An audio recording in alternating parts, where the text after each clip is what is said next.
Now we're going to make a slide into something a little bit different by still using the formulas that we have been using. So when we get into the idea of regular polygons, we are talking about shapes, but specific types of shapes. So notice how the book tells us that we're going to be able to once again decompose this polygon and break it down and find areas of different shapes to find the overall area of the polygon. So decompose once again means to just break down. It says we're going to break it down into triangles or parallelograms or trapezoids. The first one that we look at, we break it down into trapezoids, but most of the time we're going to break it down into triangles with the shapes that we're given. A polygon is a straight-sided shape that's closed in. So you're not going to see any curves or anything like that. But the key to this one is that it's a regular polygon. So a note that you really need to add to your book, because that's going to be an important term when it comes to knowing geometry and doing your math.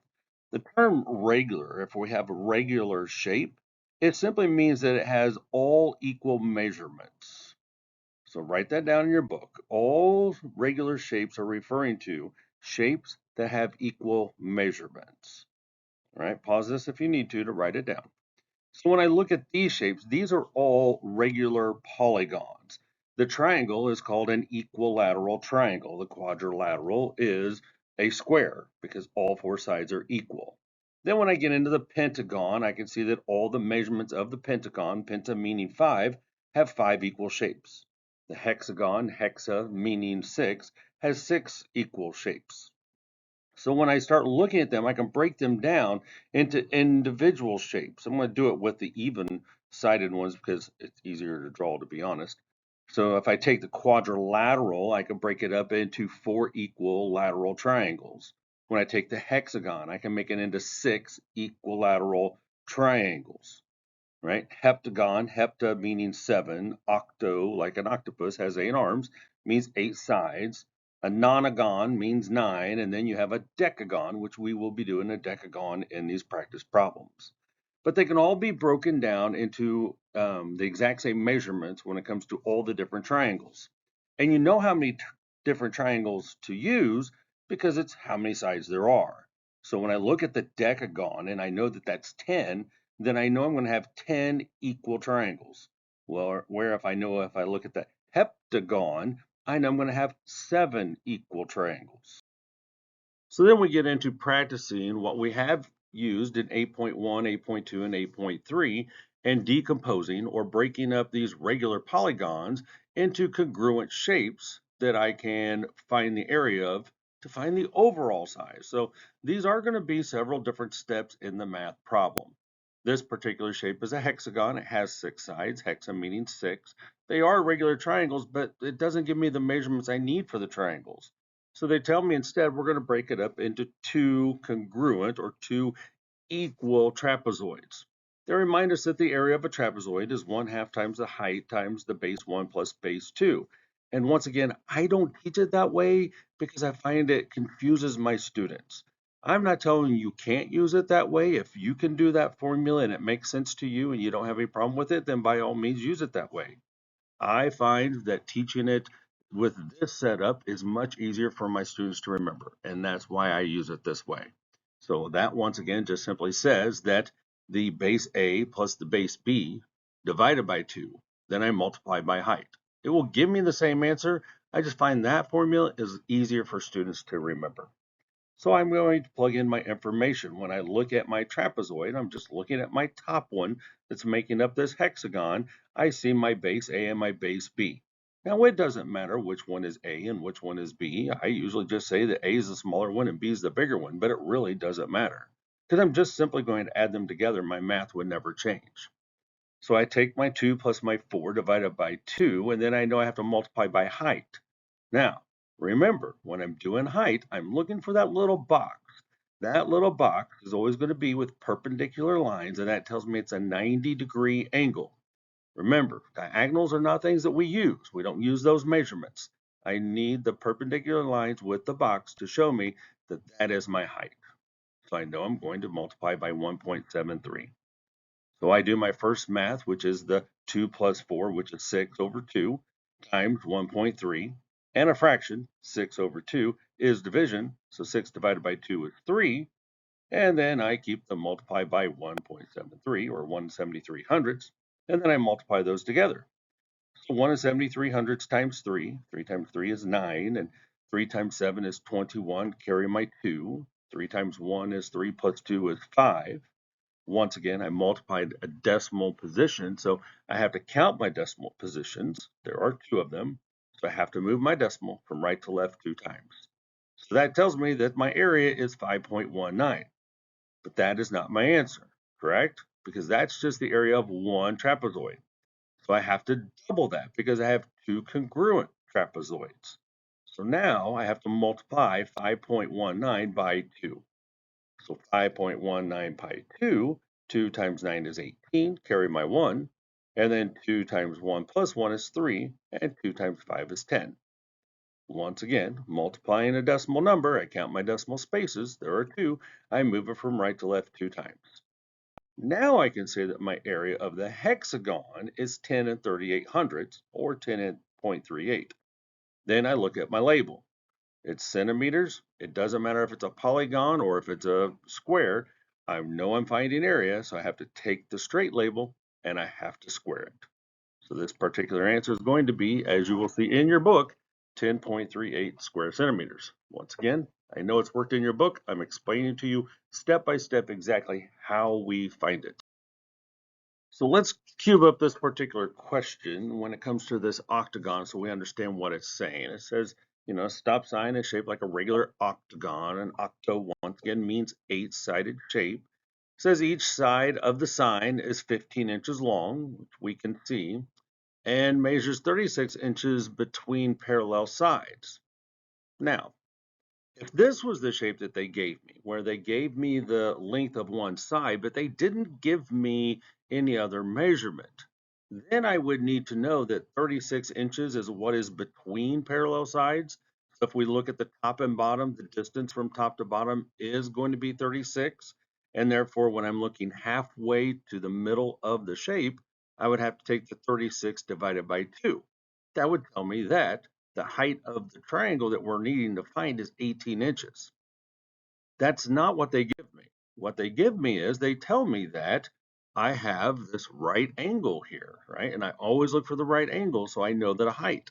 So I know the height of my triangles that I'm going to make is 18 inches. Therefore, what they're trying to do is confuse you. Get rid of that 36. It's there to confuse you, to throw you off, because you will not use that in this math problem at all. So once I can see the important information, I see that I have a base, I have a height, I know that I have 8 regular sides, therefore I'm going to make 8 regular triangles, all equal to one another. So when I look at my lesson 8.2 and I see that base times height divided by 2 gives me my area of my triangle, I'm going to plug in the information that I know. So I take my base times my height. I have 15 times 8. Then I'm going to divide it by 2. First step I have to do is multiply 15 by 8. 15 by 8, 5 times 8 is 40. Put down my 0, carry my 4. 5 times 1 is 5 plus 4 is 9. My second number tells me to bring down a 0. Once again, that's an important step that several of you are not doing, and you're getting off on your answers every single time. If you'll just take the time to show those few steps, second number tells me to bring down a 0 and drop that 0, you're going to be much better at getting the right answer. Now I multiply by my second number, and 1 times 8 is 8, and 1 times 1 is 1. So I add, I have zeros, 9 and 8 is 17, carry my 1, and 1 and 1 is 2. So we're saying that 15 times 18 is 270. Now I have to divide by 2. So 2 goes into 2 one time, which gives me nothing left over. I bring down my 7. 2 goes into 7 3 times, which is 6 with 1 left over. I bring down my 0, and 2 goes into 10 5 equal times. So what I found is that the area of one triangle is 135 square inches. But I have 8 triangles, right? So now I have to multiply the 135 by 8. Once again, polygons are made up of multiple shapes, so I have to do multiple steps to find these answers. 8 times 5 is 40. Put down my 0, carry my 4. 8 times 3 is 24, plus 4 is 28, carry my 2. and 8 times 1 plus 2 is going to give me 10. So we found that the area in square units of this stop sign is 1,080 square inches. Now, once again, as I'm working these, I'm trying not to take the video into, an hour long or anything. So if you need to pause and rewind and rewatch, get all the notes down and all the steps down and all the math down, and then watch me explain it once again so that you understand it. But feel free to pause and rewind and rewatch as many times as you need to be successful with this math. All right, so let's work through this one. I just worked with one very similar to it, so I want you to try this on your own. Pause the video, see what answer you get, come back and check.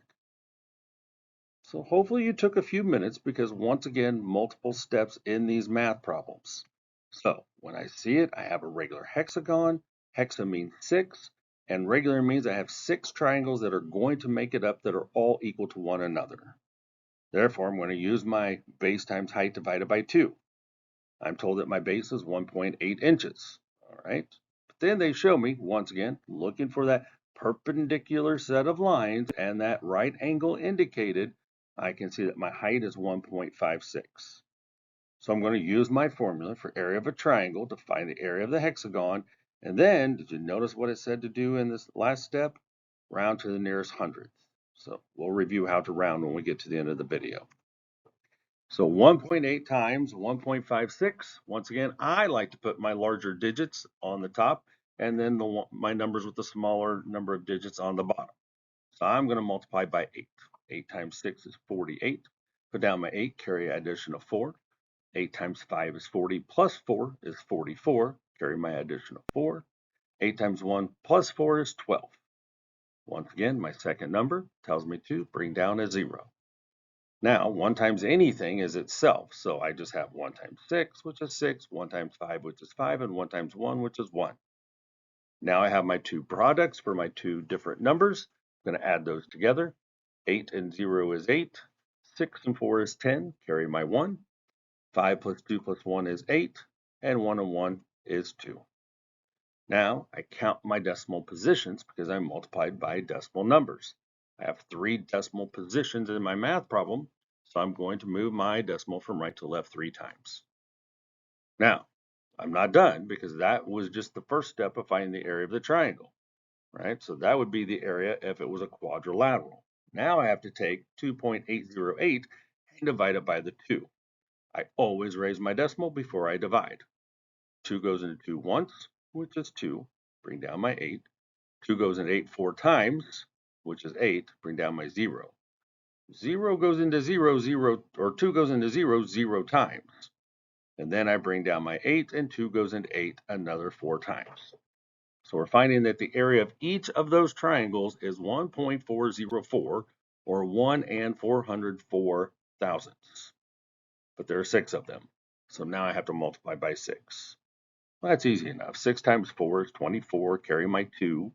6 times 0 is 0 plus 2 is 2. 6 times 4 is 24 again, carry my 2. 6 times 1 is 6 plus 2 is 8. So 3 decimal positions, I have to move from right to left 3 times, and I end up with 8.424 square inches.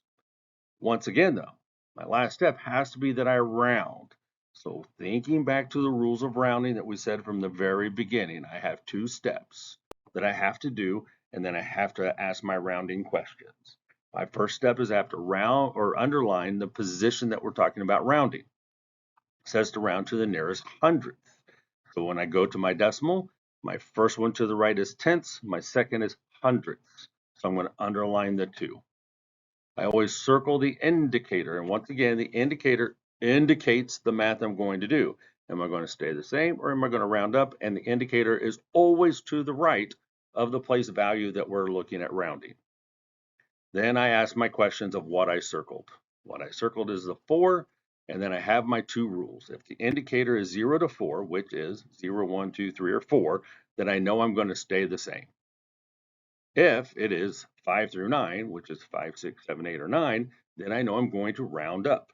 In this case, it's a 4, so I'm going to stay the same. So everything from the place value that's underlined forward stays the same. And if it was a whole number, it would all become zeros behind it, but it's a decimal, so they'll just simply drop off. So we end up with 8.42 square inches. Is that what you got? Hope so. If it's not, and you don't see what your mistake was, please come and ask me before you move on so I can help you. Because the next two problems get a little difficult. So these are difficult only because it's a lot of steps. We have a lot of math to do in here, and a lot of math that we have done all comes together in these particular problems. So the first thing we want to do, it's a word problem. We need to cube it so we understand it. And I know some of you just think cubing is ridiculous, but then you get to these word problems and you have no idea how to do them. So if you will learn to cube and listen to why I'm cubing and how I'm cubing, you're going to be much better on doing these math problems. So Kalani, if that name confuses you, just call him K, designed a gazebo and wants to cover the floor with tiles. The gazebo is shaped like a decagon with 3.75-foot sides. If floor tiles cost $2.89 per square foot, what is the least amount that she will spend on the tiles? So when I look at covering the floor, we are talking about area. When I'm talking about a decagon, deca 10, so I'm talking about a 10-sided shape. When I see my measurements then and the shape that they give me, they've divided it all into triangles. So I know I have to use my formula for area of a triangle. My information that I'm giving is that my sides are 3.75 feet long. All right.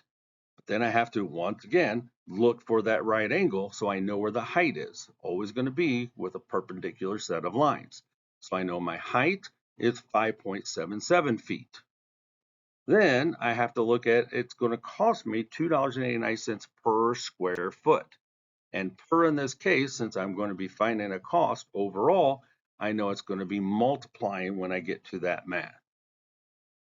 What is the least amount that she will spend on the tile? So first I have to figure out, well, how much is just one triangle? So I'm going to take my base times my height, and I'm going to divide it by 2. I'm going to take 5.77 multiplied by 3.75.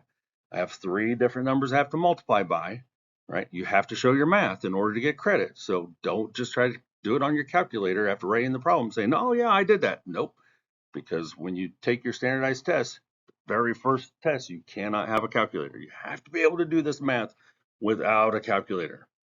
So I start with 5. 5 times 7 is 35. Put down my 5 and carry my addition of 3. 5 times 7 again is 35, plus 3 is 38. So I carry my addition of 3 again. 5 times 5 is 25, plus 3 is 28. I go to my 7. My second number tells me to bring down 1 0. Now I multiply by my 7s and ignore where the 5 is. So 7 times 7 is 49, carry my 4. 7 times 7 is 49, but now plus 4 is going to give me 53, carry my 5.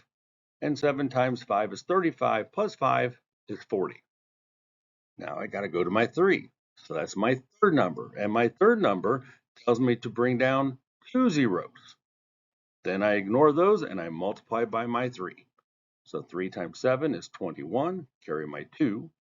3 times 7 is 21 plus 2 is going to be 23, carry my 2. And then 3 times 5 is 15 plus 2 is 17. I have all 3 of my products. Now I add them together. My first column is 5s. 9 and 8 is 17. Carry a 1. 8 plus 1 is 9. Plus 1 is 10. Plus 3 is 13. Carry another 1. And then 3, 2, and 1. That gives me 6. 4 and 7. It gives me 11. And then I have 2. Then I have to go and count my decimal spaces in my math problem. I have 4 of them. So I'm going to move from right to left 4 times. Now all I've done so far is found what my numerator is equal to, 21.6375. Now I have to divide it by 2. So when I divide by 2, once again, I always raise my decimal. 2 goes into 2 once, which is 2. Bring down my 1. 2 will go into 1 how many times? 0 times. So then I bring down my 6. 2 goes into 16 8 times, which is 16. Bring down my 3. 2 goes into 3 1 time, because 1 times 2 is 2. I have 1 left over. Bring down my 7. 2 goes into 17 8 times. which is 8 times 2 is 16. I have 1 left over. Bring down my 5. 2 goes into 15. 7 times, which is 14, and 1, but I don't have any more numbers. Fill in with that 0 and bring it down. And then 2 goes into 10 5 times. All right. So the area inside of one triangle is 10.81875. All right. Now I have to figure out how many I have. Well, 10.81875, and I'm going to multiply by $2.89. A lot of decimals here. All right, so let's multiply by $2.89. 9 times 5 is 45, carry my 4. 9 times 7 is 63, plus 4 is 67. Put down my 7, carry my 6. 9 times 8 is 72, plus 6 is 78. Put down my 8, carry my 7. And 9 times 1 is 9, plus 7 is 16. Put down my 6, carry my 1. 9 times 8 is 72, plus 1 is 73. Put down my 3, carry my 7. 9 times 0 is, well, that's 0, plus 7 is 7. And 9 times 1 is 9. Now I go to my 8, my second number. It tells me to bring down a 0. So now I multiply by 8s. 8 times 5 is 40. Put down my 0, carry my 4. 8 times 7 is 56, plus 4 is 60. Put down my 0, carry my 6. 8 times 8 is 50.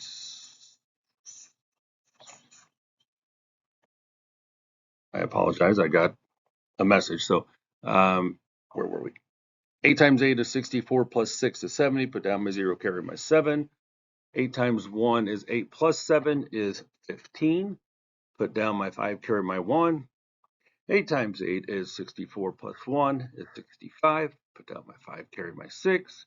8 times 0 is 0, 6. And then 8 times 1 is 8. All right. Third number now tells me to bring down 2 zeros. Now we multiply with the 2. So 2 times 5 is 10. Put down my 0, carry my 1. 2 times 7 is 14, plus 1, 15. Put down my 5, carry my 1. 2 times 8 plus 1, that's 16, that's 17. Put down my 7, carry my 1. 2 times 1 is 2, plus 1 is 3. 2 times 8 is 16. Put down my 6, carry my 1. Well, then 2 times 0 is 0, plus 1 is 1. And 2 times 1 is 2. Whew. All right, now I got all my products, and now I need to add. So my first column, I have 5s, 7, 8, 6 and 5 is 11. Put down my 1, carry my 1. 7 and 3 is 10, plus 5 is 15, plus 1 is 16, carry my 1. 7 plus 3 is 10, plus 5, and we got 16 again. 9 plus 1 is 10, plus 6 is 16, plus 6 is 22, carry a 2. And then 8 and 2 is 10, plus 1, that's 11, carry my 1. And 2 and 1 is 3. Wowzers, that's a lot of math, right? You have to be able to do this on scrap paper for your iLearn, so please be doing this. All right, now I count my decimal positions. 1, 2, 3, 4, 5, 6, 7 decimal positions. So I'm going to move from right to left 7 times. That may come up in a little bit. I've got my animation out of order. But anyway, you end up with 31.2661875. Now, it's a decagon. And decagon says that I'm going to multiply by 10. Now, there is a math rule when it comes to multiplying by 10 that makes this problem much easier than stacking it and multiplying by 0 than by 1. The math rule is simple. If I multiply by the number 10, I am going to move my decimal to the right 1 time. That's all it does. It shifts it 1 time over to the right. So I can move it from between the 1 and the 2, and I want to move it behind the 2, and now I've got 312.661875. Well, if I have 3.12661, right, because we're dealing once again with money. If I have $312.66 and 1 mil, which we don't use a mil anymore, so I have to round. So I want to round to my nearest penny, which is that second 6 in the hundredths position. I indicate by circling the 1. My rule is that if it is 0 to 4, it's going to stay. So my 6 stays and everything else is going to drop off. So we would spend $312.66. Holy cow, guys, that's a lot of work. And I agree it's a lot of work. But this is the math that you have to be able to do because you're sixth graders, almost seventh graders, and this is the type of math that you're going to be doing from this point forward in school because we get more and more complicated math and many, many different steps in doing our math. So, what I want you to do, well, now I'm showing you to move your decimal over 7 times. So if this is the kind of math that you know you're going to have to do in order to be successful to finish sixth grade on your standardized test and in seventh grade, I want you to give this one a try. I'm going to give you a helping hand. I'm going to get you started. We're going to cube up the problem. All right, so if we cube up the problem, hopefully you'll have a better start when you get going. Morgan designed a stained glass window.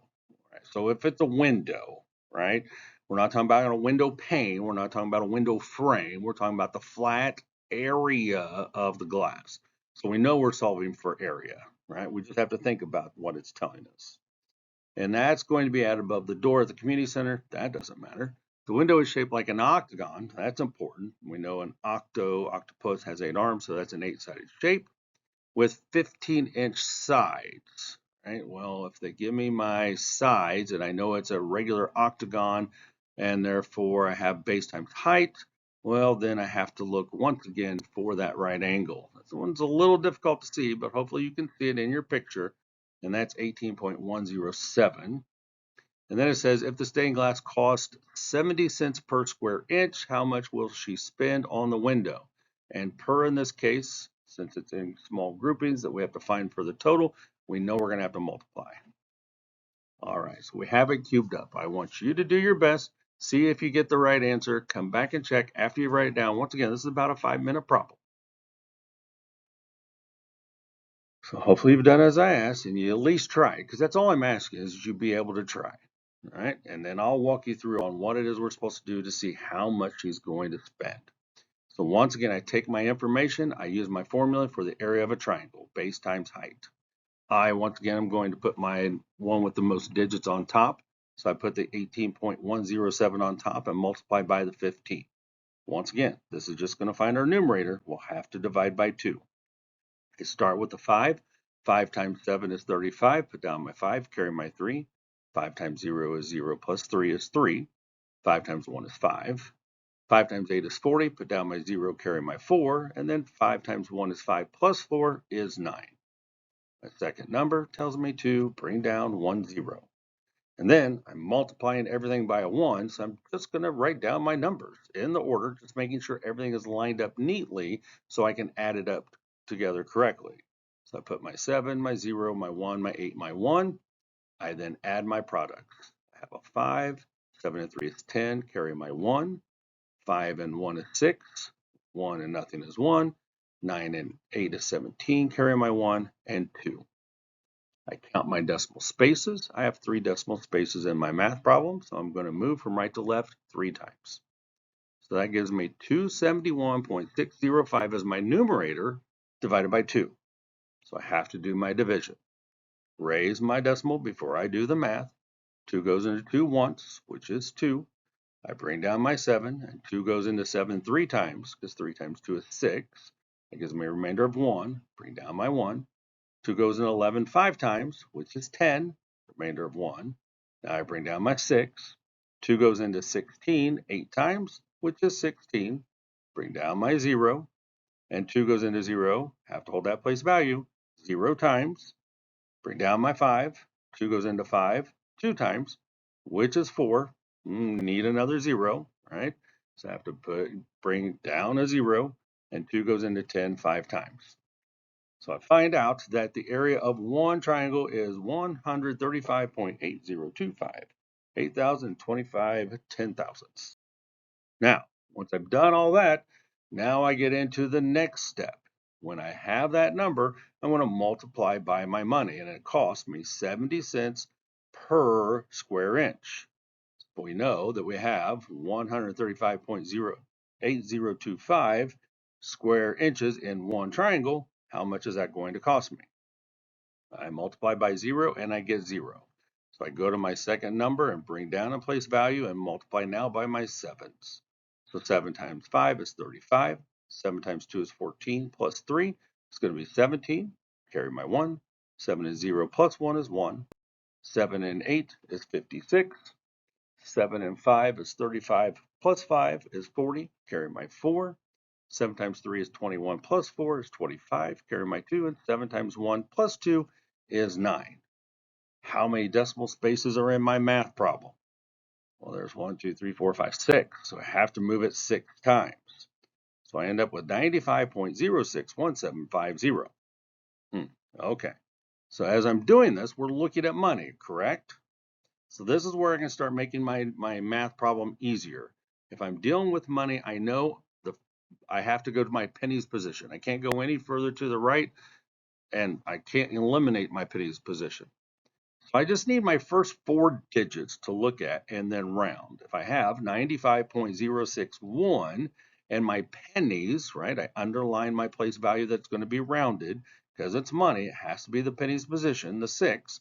My 1 is my indicator, and I circle it, and it follows into the rule that it's going to stay the same.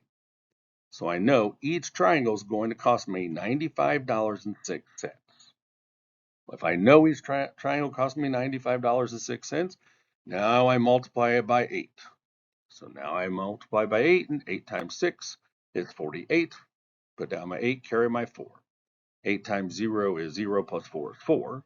8 times 5 is 40. Put down my 0, carry my 4.